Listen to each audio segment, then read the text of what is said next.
Hi guys, welcome to Patipan channel. In this video, I'm gonna announce my new channel, MilerDev channel. In this channel, I'm gonna create English content about programming and web development. So if you guys interested, don't forget to check it out and don't forget to subscribe too. The reason that I made this channel because I want to practice my English language skill. So maybe if you guys want to learn from me, I can teach you and we can learn from each other. Yeah, don't forget to check it out. Thank you so much.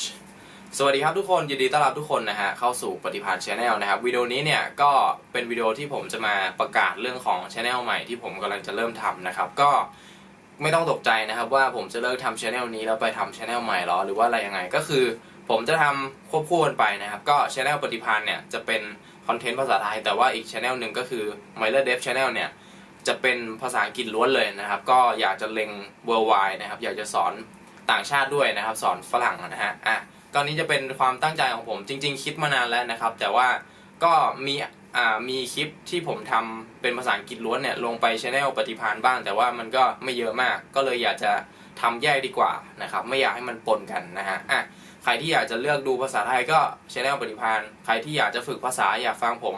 สอนภาษาอังกฤษก็ไปที่ Channel MilerDev ได้นะครับโอเคครับวิดีโอนี้ก็เป็นวิดีโอสั้นๆนะฮะที่มาประกาศเรื่องของ Channel ใหม่นั่นเองนะครับยังไงก็ฝากทุกคนติดตามด้วยนะครับทั้ง2 Channel เลยแล้วก็อย่าลืมกดไลค์กด Subscribe กันนะครับโอเคครับแล้วเจอกันวิดีโอหน้าครับผมสำหรับวันนี้ขอตัวลาไปก่อนสวัสดีครับ